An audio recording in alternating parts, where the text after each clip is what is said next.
الحمد للہ رب العالمین الصلاۃ والسلام علی خاتم النبیین وعلی آلہ وصحبہ اجمعین اما بعد فاعوذ باللہ من الشیطان الرجیم بسم اللہ الرحمن الرحیم قال اللہ تعالی فی سورة البقرة لا يكلف الله نفسا الا وسعها لها ما كسبت وعليها ما اكتسبت ربنا لا تؤاخذنا ان نسینا او اخطأنا۔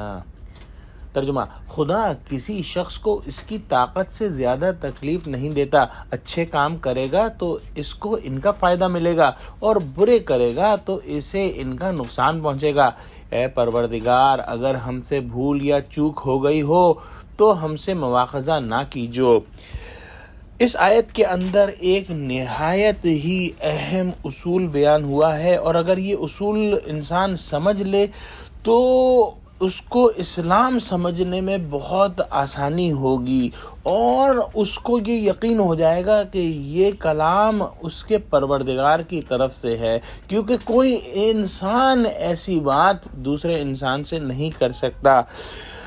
اس پہلے ٹکڑے میں بیان ہوا کہ لا یکلف اللہ نفسا الا وسعہا، کہ خدا کسی شخص کو اس کی طاقت سے زیادہ تکلیف نہیں دیتا۔ اس سے کیا مراد ہے؟ اس کو سمجھ لیجئے کہ دنیا کے اندر ہم کو ایکسٹریمز ملتی ہیں۔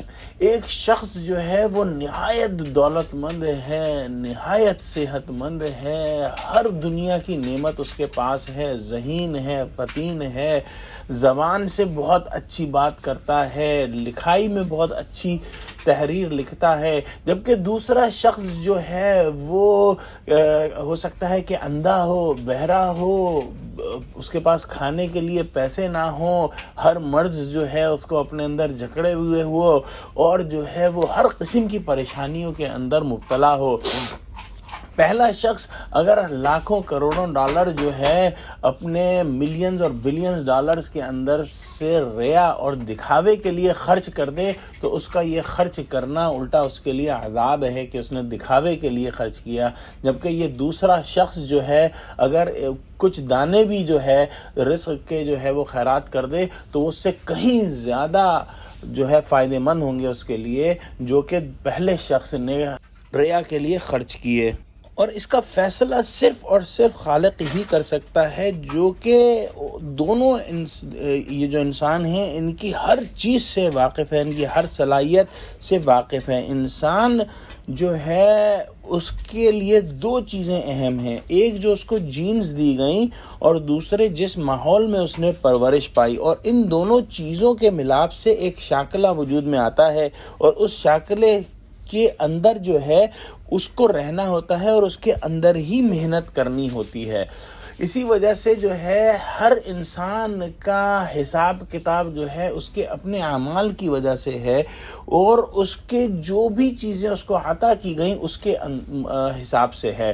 اس معاملے کو شیطان ایک اور طرح سے جو ہے گمراہ کرتا ہے انسان کو، وہ یہ کہ دین کے معاملے میں وہ یہ دماغ میں ڈالتا ہے کہ ہم دین کی کام کرنے کی ہمارے اندر استطاعت ہی نہیں، اور ہمارے اندر اللہ نے یہ چیز جو ہے وہ رکھی ہی نہیں، جو کہ ایک غلط دھوکہ ہے۔ اگر تو وہ دنیا کے اندر کامیاب ہے، دنیاوی تعلیم حاصل کر رہا ہے، دنیا کے اندر جو ہے وہ رزق جو ہے وہ کما رہا ہے، تو اس کا یہ ثبوت ہے کہ اللہ نے اس کو یہ صلاحیتیں بخشی ہیں، لیکن وہ دین میں لگا نہیں رہا، جس کا اس کو حساب کتاب دینا پڑے گا۔ اپنے شاکلے کے اندر رہتے ہوئے اس نے جو بھی اچھائیاں کی اس کا اس کو انعام ملے گا، اور جو برائیاں کی اس کا اس کو جو ہے وہ عذاب ملے گا۔ پھر فرمایا کہ ہمارا مواخذہ اللہ نہ کیجو ان چیزوں پہ جو ہم بھول جائیں۔ بھولنا کیا ہے کہ انسان کسی چیز کا ارادہ تو کر لے کہ اسے کرنا ہے، لیکن پھر شیطان اس کو بھلا دے، جو کہ عین ممکن ہے۔ لیکن اس کے اندر ایسے اعمال نہیں ہوں گے کہ اگر انسان جو ہے بھول کر نماز کے اندر بول پڑا تو اس کی نماز ضرور فاسد ہو جائے گی۔ اسی طرح سے اللہ ہم پر اس چیز کا مواخذہ نہ کیجیے جو ہم سے خطا ہو جائے۔ خطا کیا ہوتی ہے کہ نشانہ تو ایک طرف لگا رہے ہیں لیکن پوری کوشش کے باوجود وہ کہیں اور لگ جائے، اس لیے خطا کہلاتی ہے۔ لیکن خطا میں بھی اگر کسی کو قتل کر دیا یا کوئی ایسا گناہ کر دیا جس کے اوپر جو ہے وہ قانون شریعت آتا ہے تو اس کا حساب دینا پڑے گا۔ یا اللہ ہم کو قرآن کا فہم عطا فرما، آمین۔ وآخر دعوانا الحمدللہ رب العالمین۔ السلام علیکم ورحمۃ اللہ وبرکاتہ۔